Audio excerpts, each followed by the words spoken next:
Hey guys, in today's video, we're gonna talk about how the right leg works in the golf swing. I wanna talk about how to set up, how it works during the backswing, how it works during the downswing, and some common errors you need to keep an eye on.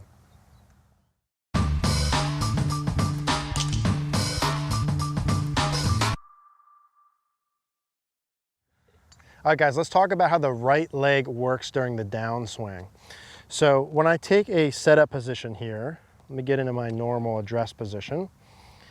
A normal setup position, there's a small amount of flex in the right leg and the right knee, right? So how much flex? Well, normally, most of the best players, or how I'll set someone up is, I like to have the kneecaps towards the balls of the feet, or sort of the edges of your shoelaces, or where your toes meet your foot. That would be typically where I would look for the right knee, or how much knee flex to have at address. So I don't want it to be super straight at address where the knees are in the middle of your foot, nor super bent at address where it's way over your toes. Too much flex or not enough flex during the setup position a lot of times presets the downswing position.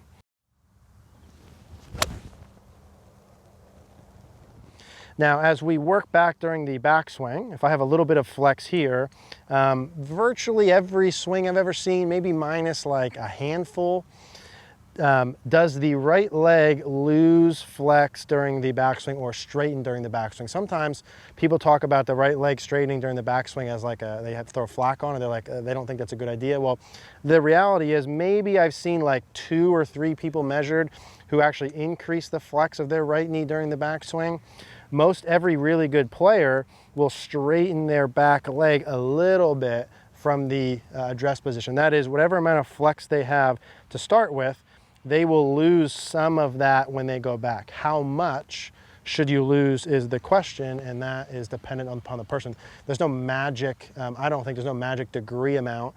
Probably if we looked at the best players and looked at how much they started with versus how much they lost, there'd be like a mean or an average in there. But the point being, you want to lose some flex. There's 2 main functions that serves during the backswing, right? And again, this video is to go into detail. Some of you guys send messages, you want specific body parts, so we're going to do specific body parts. So in detail, when I go from the address position, why am I losing flex? What would happen if I added flex?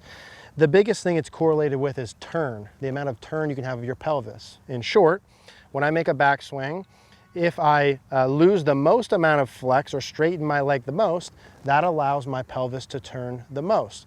That means the more I straighten my leg during my backswing, the more I can turn my hips. Why would I want to turn my hips more? Typically, the more you turn your hips, the more you can turn your chest and shoulders. You have a bigger backswing turn. Why do I want to have a bigger backswing turn? Well, I can produce more speed from there. I can get my arms deeper from there. I'm going to typically hit the ball better from there. So that all means to me, if I straighten my leg more, probably better golf is the shortened version of that. If I make a backswing and do the opposite, which is flex more as I go back, then I would turn my hips the least, okay? That's the main part. Again, not a lot of turn, less power, typically more swing direction issues, not good golf. So if you had to choose, you'd lose some flex, not to the point where it's perfectly straight, but lose some from address.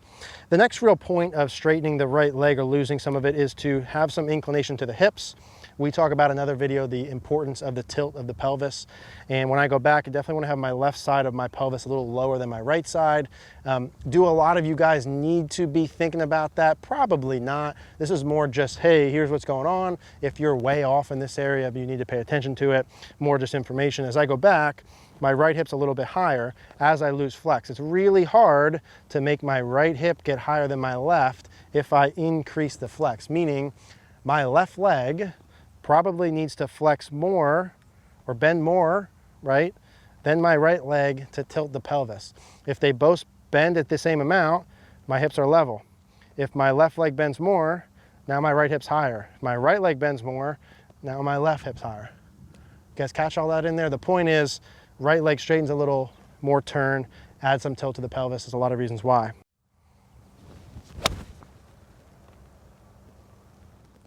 The right leg's typically losing flex the majority of the backswing. It's not going, you're not losing it right away and then stopping. It's sort of a gradual loss of degrees up to the top of the backswing.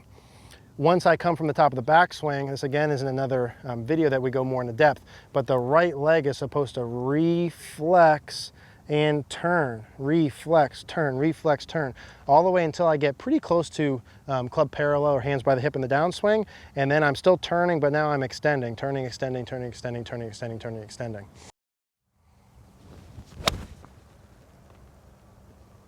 I have a bend of the knees over the balls of the feet at address. This is where I'm at to start with my right leg. Weight in the feet is at the balls of the foot. As I make my backswing, I'm losing some flex. The weight in my foot is not all the way in the balls of my feet, it's more towards the middle of my arches. Some people go more towards their heels.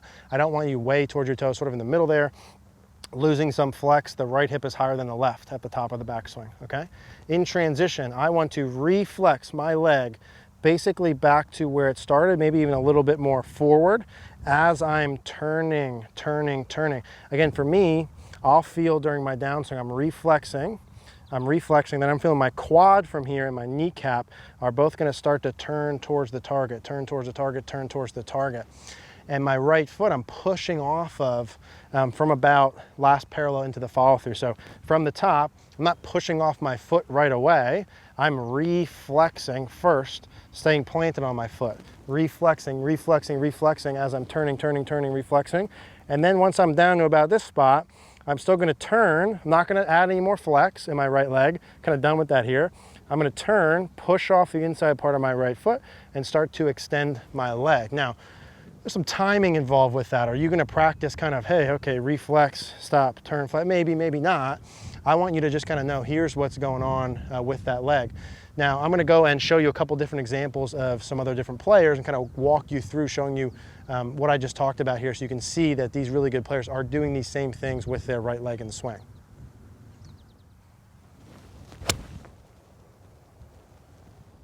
Let's take a quick look at how the right leg works in the swing here. So I'm going to show you a couple different examples.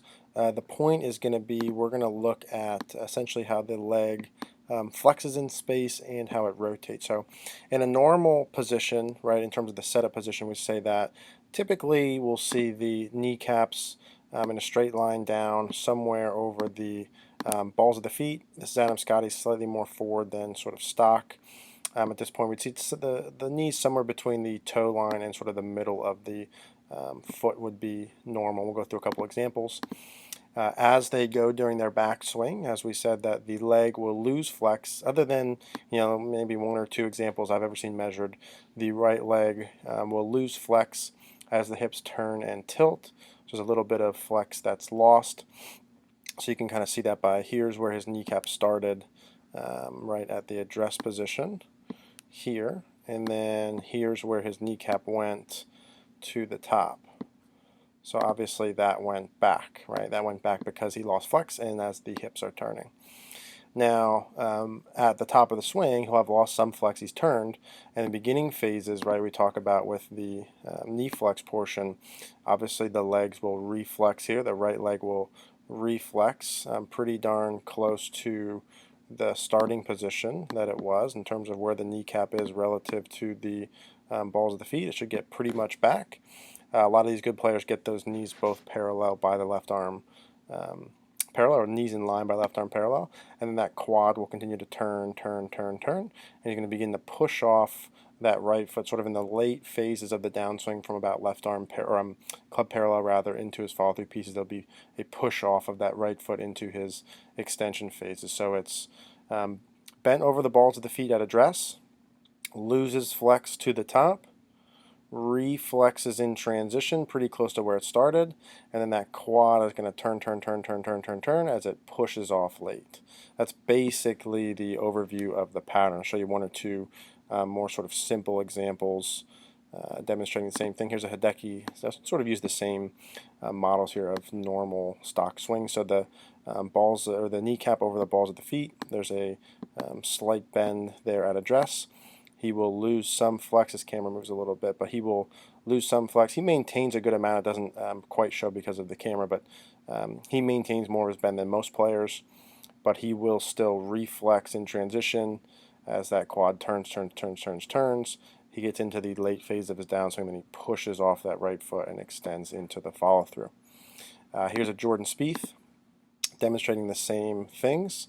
So the kneecap will be basically over the balls of the feet. There is some flex there. He will lose some of that flex as he turns up to the top, so the leg will straighten some, which is pretty clear right there. And then he will reflex in transition, get that kneecap kind of back to where he started, boom, right there. And now that quad's going to turn, and he's going to start to push off of it late. And that's the same pattern essentially with all of these elite level ball strikers. Would be, again, some of them do it at different rates, they start from different spots, so on and so forth, but they sort of have the same look to it, right? The kneecap will be over the, somewhere near the balls of the feet, just forward of the arches. They have some flex. They will lose some flex to the top. There again, same thing. He will reflex in transition. Kneecaps forward, good. The quad will turn, and then he will push late into his extension. So that's the deal. They all basically do the same things, and we should be doing the same things too. Hey guys, thanks for watching. If you guys like this video, please do me a favor, click the like button down below, click the notification bell if you haven't, and if you haven't subscribed already, please do so below. Thank you.